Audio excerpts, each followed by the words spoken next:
ये बेटे और बेटी एक ही बेडरूम में रहते थे। एक रात आधी रात को मुझे अपनी बेटी के रोने की आवाज सुनाई दी। वह कह रही थी, भाई थोड़ा धीरे, मम्मी का कमरा बगल में है। उसकी यह बात सुनकर मुझे शक हुआ। तब जब मैं उनके कमरे में झांकी तो मेरे होश उड़ गए, क्योंकि तब मैं देखी कि दोनों पति पत्नी की तरह एक दूसरे के साथ। नमस्ते दोस्तों, आज की इस कहानी में आपका स्वागत है। मेरा नाम शीला है और मैं एक हाउसवाइफ हूँ। मेरे 2 बच्चे थे, एक बेटा और एक बेटी। मेरी बेटी सगी थी, लेकिन बेटा सौतेला था।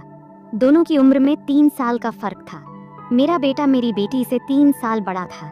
बेटी का नाम दामिनी था और बेटे का रुद्र। मैंने अपने बेटे को भी अपनी सगी औलाद की तरह प्यार दिया था। मेरी दूसरी शादी से पहले मेरी बेटी हॉस्टल में पढ़ रही थी।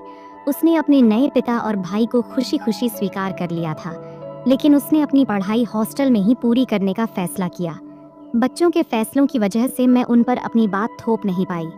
दामिनी ने हाल ही में ग्रेजुएशन पूरी की थी और घर आई थी। वहीं रुद्र की डिग्री भी पूरी हो चुकी थी।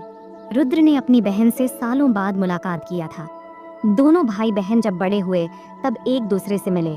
दोनों को घर आए ज्यादा दिन नहीं हुए थे कि उन्होंने नौकरी के लिए दूसरे शहर जाने का फैसला कर लिया। दोनों की नौकरी एक ही शहर में अलग अलग कंपनियों में लगी थी। तब उन्होंने एक साथ रहने का निर्णय लिया ताकि खर्च कम हो। मुझे भी ये सही लगा। मैंने दोनों को साथ रहने की इजाजत दे दी और उन्हें नौकरी के लिए बाहर भेज दिया। बच्चों के जाने के बाद घर सूना सूना लगने लगा था, लेकिन मुझे पता था कि अब उन्हें अपने पैरों पर खड़ा होना है। मेरे पति की पेंशन सिर्फ 15,000 रुपये थी, इसलिए बच्चों की पढ़ाई के लिए हमें अपना मकान बेचना पड़ा था। 5 महीने बीत गए। बच्चे हर महीने 20-20 हजार रुपये भेजने लगे। तब मैं उनकी भेजी हुई रकम बचा रही थी और थोड़ा बहुत घर खर्च में लगा रही थी। इन 5 महीनों में मैं एक बार भी बच्चों से मिलने नहीं जा सकी। मेरे पति लकवे के कारण बिस्तर पर थे और उनकी देखभाल करने वाला घर में कोई और नहीं था। ऐसे ही देखते 2 साल भर बीत गया। दिवाली का त्योहार नज़दीक था, लेकिन बच्चों ने घर आने से मना कर दिया। मैंने फ़ोन पर उनसे कहा कि मैं उन्हें देखने के लिए तड़प रही हूँ, लेकिन उन्होंने काम की व्यस्तता का हवाला दिया। आखिरकार मैंने खुद जाकर उनसे मिलने की फैसला किया। एक दिन मैंने अपने पति के दोस्त को उनकी देखभाल के लिए बुलाया और बच्चों के पास जाने के लिए निकल पड़ी। मैंने स्टेशन से वीडियो कॉल करके बच्चों को बताया कि मैं उनसे मिलने आ रही हूँ। मुझे वीडियो कॉल पर देखकर रुद्र हैरान रह गया। उसने कहा, माँ तुम्हें आने की ज़रूरत नहीं, हम अगले 3 दिन में घर आ जाएंगे। फिर मैंने उनसे वादा लिया और वापस घर लौट आई। 3 दिन बाद सुबह की पहली ट्रेन से दोनों बच्चे घर आए। उन्हें देखकर मैं भावुक हो गई और गले लगा ली। तब मुझे रुद्र में तो ज़्यादा बदलाव नज़र नहीं आया, लेकिन दामिनी के शरीर में मुझे काफ़ी बदलाव दिख रहा था। पिछले 2 साल में उसका शरीर थोड़ा ज़्यादा ही भर गया था। उस समय दोनों भाई बहन एक ही कमरे में गए।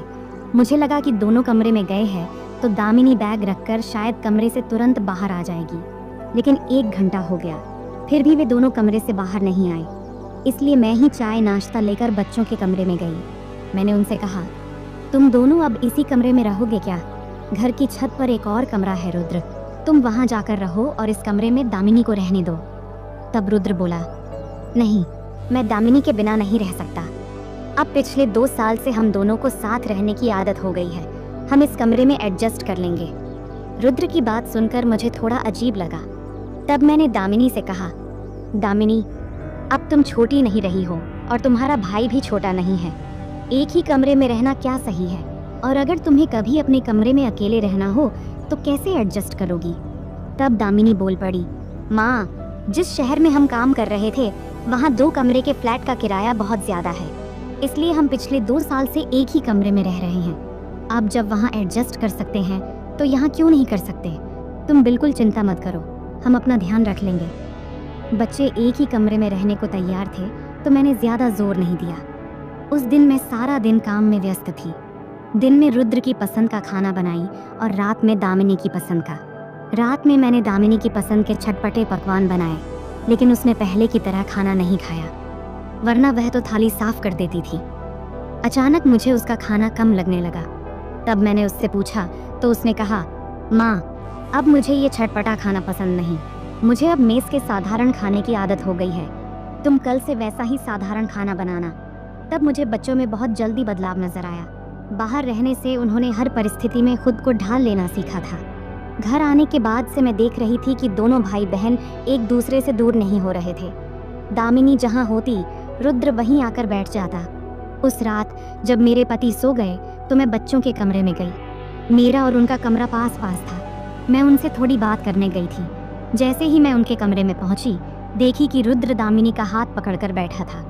मुझे देखते ही दोनों ऐसे चौंक गए जैसे कुछ गलत कर रहे हों। उस समय मैंने अनदेखा कर दिया, लेकिन अगली सुबह एक ऐसी बात हुई जिसने मुझे सोचने पर मजबूर कर दिया। रात में जब मैं उनके कमरे में गई थी तो बिस्तर पर जो चादर बिछी थी वह सुबह सुबह बाहर सूखने के लिए डाली गई दिखी। इतनी सुबह कौन चादर धोता है? मैंने दामिनी से पूछे बिना उसके कमरे की ओर बढ़ने लगी और देखी तो दरवाज़ा बंद था।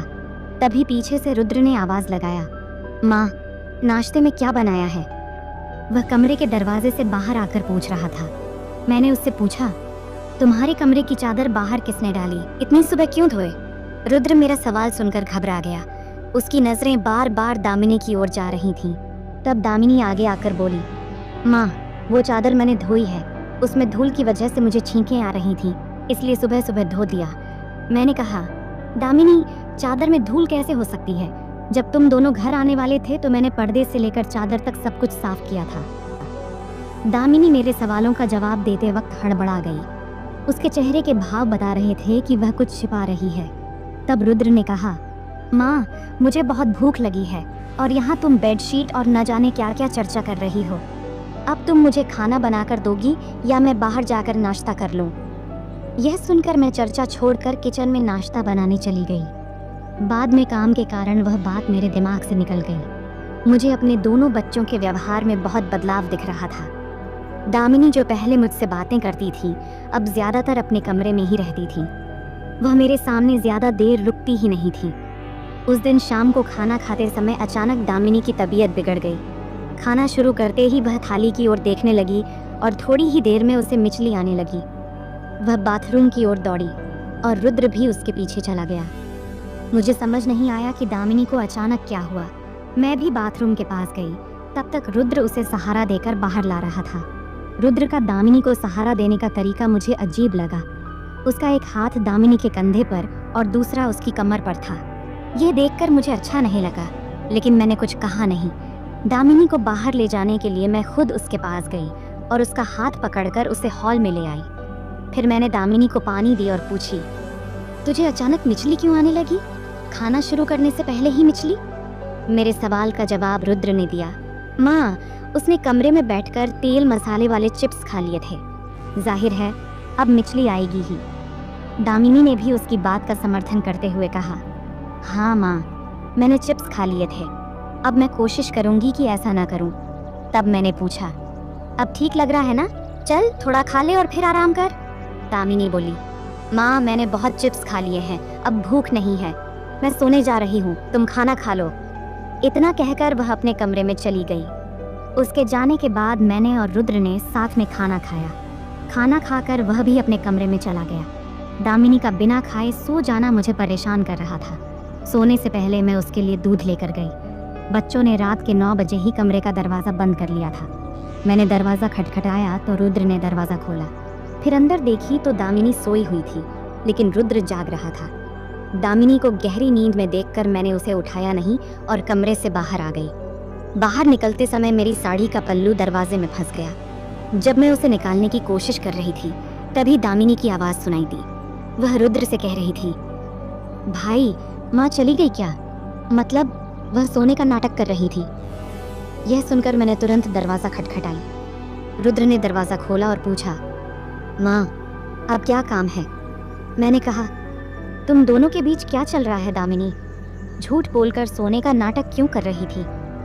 दामिनी झूठी नींद से उठी और बोली, माँ, मुझे लगा तुम खाने को कुछ लेकर आई हो। मुझे भूख नहीं थी, इसलिए मैंने सोने का नाटक किया। तब भी मुझे बच्चों का व्यवहार ठीक नहीं लग रहा था। मैंने रुद्र से कहा, आज रात तुम अपने पापा के साथ हमारे कमरे में सो जाओ, मैं दामिनी के साथ सोऊंगी। इस पर रुद्र ने कहा, माँ, मैं यह कमरा छोड़कर कहीं नहीं जाऊंगा। दामिनी भी बोली, माँ, मैं भाई के साथ ही रहूंगी। बच्चे मेरी बात मानने को तैयार ही नहीं थे। मैंने कहा, ठीक है, तुम दोनों एक ही कमरे में रह सकते हो, लेकिन आज से दरवाज़ा बंद नहीं करोगे। तब दोनों ने मेरी बात मान ली। अगले दिन मेरी बड़ी बहन घर आई थी। अपने मासी को देखकर दोनों बच्चे भी खुश हो गए। तब मेरी बड़ी बहन ने कहा, मैं खास तौर पर इन दोनों से मिलने आई हूँ। बातों बातों में मेरी बड़ी बहन ने दामिनी की शादी का जिक्र छेड़ दिया। उन्होंने कहा, अब हमारी दामिनी शादी के लायक हो गई है, इसकी शादी की बात करनी चाहिए। फिर मेरी बड़ी बहन ने अपने साथ लाए कुछ लड़कों के फोटो दिखाई। जैसे ही मेरी बड़ी बहन ने दामिनी को फोटो पकड़ाई, रुद्र ने जल्दी से फोटो छीनकर अपने हाथ में ले लिया। फिर रुद्र बोला, मौसी, ये लड़के दामिनी को बिल्कुल भी सूट नहीं करेंगे। उसे तो मेरे जैसे स्मार्ट और हैंडसम लड़के से शादी करनी चाहिए। मौसी, आपने ये कैसे बूढ़े लड़कों को पकड़ लाई? मेरी बड़ी बहन का स्वभाव थोड़ा सख्त था और उसे मजाक बिल्कुल पसंद नहीं था। उस समय रुद्र अपने मौसी से मजाक कर रहा था या गंभीर था, ये समझ पाना मुश्किल था। लेकिन रुद्र की बात सुनकर उसकी मौसी गुस्सा हो गई। फिर उसने कहा, तुझे क्या समझ है इन बातों की? चुप रह, ये लड़के बस 5 साल बड़े हैं। पति पत्नी में इतना अंतर तो होना ही चाहिए। इस पर रुद्र ने जवाब दिया, पति पत्नी में 5 साल का नहीं, ज्यादा से ज्यादा 3 साल का अंतर होना चाहिए। दामिनी के लिए तो मैं अपने जैसा लड़का ही ढूंढूंगा। तब रुद्र की बातें मुझे भी अजीब लगी। वहाँ दामिनी की शादी की बात चल रही थी और वह खुद की तुलना दूल्हे से कर रहा था। इसलिए मैंने उसे कुछ कहने के बजाय उसे उसके कमरे में भेज दिया। रुद्र के कमरे में जाते ही दामिनी भी उसके पीछे पीछे चली गई। जब वे दोनों कमरे में चले गए तो मेरी बड़ी बहन मुझसे बोली, शीला, ये बात मैंने तुझसे 20 साल पहले भी कही थी, जब तू शादी करने वाली थी। तेरे पति से मुझे कोई दिक्कत नहीं थी, लेकिन तेरा उसका सौतेला बेटा अपनाना मुझे कभी ठीक नहीं लगा। अगर तू 2 बेटियों वाले आदमी से शादी करती तो भी कोई बात नहीं थी, लेकिन तूने सौतेले बेटे को भी अपनाया। ये मुझे कभी पसंद नहीं आया और अब घर की जो स्थिति मैं देख रही हूँ वो ठीक नहीं लग रही। मुझे लगता है उसके तेवर ठीक नहीं है। मैंने अपनी बड़ी बहन से कहा, दीदी, आप ये क्या कह रही हैं? दीदी ने कहा, मुझे पता है मेरी बात तुझे कड़वी लगेगी, लेकिन मैं सच बोलती हूँ। मुझे तेरे बच्चों पर थोड़ा भी भरोसा नहीं, तुम भी मत कर। दामिनी को तो मैं जानती हूँ, लेकिन तेरे सौतेले बेटे को तू भी अभी पूरी तरह नहीं समझ पाई होगी। तूने उन दोनों को साथ में शहर भेज दिया, ये तेरी सबसे बड़ी गलती है। अब बच्चे जवान हो गए हैं। क्या तू जानती है, शहर में भाई बहन भी दोस्त बनकर रहते हैं और रिश्ते दोस्ती से आगे बढ़ जाते हैं। आज तक तू उनके फ्लैट पर कभी गई है क्या? नहीं ना। मैं बस इतना चाहती हूँ कि उनके रिश्ते में कोई ऐसी बात ना हो जो शर्मिंदगी का कारण बने। तब मेरी दीदी की बातें कड़वी जरूर थी, लेकिन अब मुझे भी शक होने लगा था। रुद्र और दामिनी का व्यवहार पिछले कुछ समय से अजीब था। वे एक दूसरे से बिल्कुल अलग नहीं होते थे। दामिनी तो मेरे सामने आने से भी बच रही थी। उस रात मेरी दीदी घर पर थी, इसलिए मैं उनके साथ हॉल में सोई थी। दीदी की बातों ने मेरा दिमाग को पूरी रात बेचैन करके रखा। रात को जब मेरी आंख खुली और मैंने करवट बदली तो मेरी नज़र बच्चों के कमरे की तरफ गई। रात के तब 2 बज रहे थे, लेकिन उनके कमरे की लाइट जल रही थी। लाइट जलती देखकर मैं उनके कमरे की तरफ बढ़ी। जैसे ही मैंने कमरे के बाहर कदम रखी, मैंने दामिनी की आवाज़ सुनी। वह रुद्र से कह रही थी, भाई जल्दी लाइट बंद कर, अगर माँ की नज़र हमारे कमरे पर पड़ी तो हमारा राज खुल जाएगा। तब मैंने दरवाजे की झिरी से झांक कर देखी। तब रुद्र ने दामिनी के कंधे पर हाथ रखा हुआ था और उसे बेड तक ले जा रहा था। दामिनी के चलने का अंदाज भी कुछ अलग था। उन दोनों के बीच क्या चल रहा था ये समझना मेरे लिए मुश्किल था। उस रात मैं उन दोनों से कोई सवाल नहीं कर सकी, क्योंकि घर में मेरी बड़ी बहन आई हुई थी। उसके सामने मैं किसी तरह का तमाशा नहीं करना चाहती थी। फिर अगले ही पल मेरे कानों में उन दोनों की बातचीत सुनाई दी। दामिनी के कहने पर रुद्र ने कमरे की लाइट बंद कर दी थी, लेकिन उनकी बातें जारी थीं। रुद्र कह रहा था, शहर में फ्लैट पर हमें किसी की निगरानी का डर नहीं था। वहाँ हम अपनी मर्जी से रह सकते थे। किसी को पता भी नहीं था कि हम भाई बहन हैं, लेकिन यहाँ तो माँ कभी भी कमरे में आ जाती है। कोई प्राइवेसी ही नहीं बची है। इस पर दामिनी ने कहा, हाँ तुम सही कह रहे हो, अब हम यहाँ ज्यादा दिन नहीं रह सकते। अगर हमारी कुछ बातें माँ की नज़र में आ गईं तो सब खत्म हो जाएगा। वह तो मुझे बार बार अपने साथ बातें करने बुला रही हैं। अगर मैं उनके सामने बैठी और उनकी नज़र मुझ पर पड़ी तो वह सब कुछ समझ जाएंगी। अब हमें जल्द से जल्द शहर वापस लौटना होगा। मैं अब और झूठ छिपाते छिपाते थक चुकी हूँ। फिर दामिनी ने कहा, रुद्र, मैंने कभी नहीं सोचा था कि हमारा भाई बहन का रिश्ता इस हद तक पहुँच जाएगा। पिछले कुछ महीनों से मैं तुम्हारे साथ फ्लैट पर रह रही हूँ और तुमने हर तरह से मेरा साथ दिया है। सच में तुम्हारे अलावा मुझे और कोई बेहतर नहीं मिल सकता। उनकी बातें सुनकर मैं निशब्द हो गई थी। फिर मैंने दोबारा कमरे के अंदर झांक कर देखी। वहाँ वे दोनों एक दूसरे को गले लगाए हुए थे। मेरा मन कर रहा था कि अंदर जाकर दोनों को थप्पड़ मारूं, लेकिन मैं अपने ही घर की इज्जत सड़क पर नहीं लाना चाहती थी। उनकी बातें सुनकर मैं पूरी तरह से सदमे में थी। उस रात मैं एक पल के लिए भी सो नहीं सकी। मैं बस सुबह का इंतजार कर रही थी ताकि उन दोनों से सवाल पूछ सकूं। सुबह आंखें लगने के कुछ ही देर बाद मेरी बड़ी बहन ने मुझे जगाया। वह काफ़ी हड़बड़ाई हुई थी और कह रही थी, शीला, तुम्हारे घर में ये क्या हो रहा है? दामिनी सुबह सुबह कमरे की चादर धोने क्यों ले गई? मुझे तो तुम्हारे बच्चों के लक्षण ठीक नहीं लग रहे। जल्दी से दामिनी की शादी तय करो। मुझे तुम्हारे सौतेले बेटे पर बिल्कुल भी भरोसा नहीं है। तब मैंने अपनी दीदी से झूठ बोल दिया कि मैंने ही स्वाति को चादर धोने को कहा था। दीदी ने मेरी बात मान ली, लेकिन मेरे मन में शंका थी। रात की उनकी बातचीत और उनके व्यवहार से मुझे सब कुछ समझ में आ गया था। सुबह सबसे पहले उठकर कमरे की सफाई कर रही थी। रात की बातचीत सुनने के बाद मुझे अब साफ लगने लगा था कि वह चादर क्यों धो रही थी। दोपहर के करीब 12 बज गए थे, लेकिन मेरी बड़ी बहन घर से जा नहीं रही थी। बच्चे कहकर गए थे कि वे साइबर कैफे जा रहे हैं। जैसे ही मेरी बड़ी बहन अपने घर जाने के लिए निकली, मैंने बच्चों के कमरे में जाने का मौका पा लिया। फिर मैंने रुद्र और दामिनी दोनों के बैग चेक किए। दामिनी के बैग में मुझे ऐसी चीज़ मिली जिसे देखकर मेरे पैरों तले ज़मीन खिसक गई। मुझे यकीन हो गया कि उन दोनों ने रिश्ते की हर हद पार कर दी है। मैं उस चीज़ को हाथ में लेकर रोने लगी। मैं वहीं बिस्तर पर सिर पकड़कर बैठ गई थी। तभी पीछे से रुद्र की आवाज़ आई। उसने कहा, माँ, आज शाम हम निकलने वाले हैं। छुट्टियाँ ख़त्म हो चुकी हैं। उसकी बात सुनकर मैं गुस्से में उठी और जाकर उसकी कॉलर पकड़ते हुए बोली, नालायक, तूने अपना असली रंग दिखा ही दिया। तू अपनी बहन के साथ है। मैंने वह प्रेगनेंसी किट दिखाते हुए बोली, दामिनी गर्भवती है और इसका जिम्मेदार तू है। मुझे सब समझ आ गया है। तुम्हारी हरकतें और बातें मेरे सामने आ चुकी हैं। मैं बोल ही रही थी कि पीछे से दामिनी आ गई। उसे आते ही मेरी हाथ से वह प्रेगनेंसी किट गिर गई। उसे देखकर दामिनी बोली, माँ, भाई की कॉलर छोड़ दो। तुम्हें जो सच मालूम है वह पूरा सच नहीं है। हाँ, मैं गर्भवती हूँ, लेकिन इसकी वजह भाई नहीं है। दामिनी ने आगे कहा, माँ, मैं अपने प्रेमी से गर्भवती हूँ। जब मैं नौकरी पर गई थी तब कुछ समय बाद मेरी कंपनी के एक मैनेजर से मेरा प्यार हो गया। हमारे रिश्ते में शादी से पहले ही कुछ गलत कदम उठ गए। जब मुझे पता चला कि मैं गर्भवती हूँ तो मैंने उसे बताया, लेकिन यह जानने के बाद कि वह पहले से शादीशुदा है, उसने मुझे धोखा दे दिया।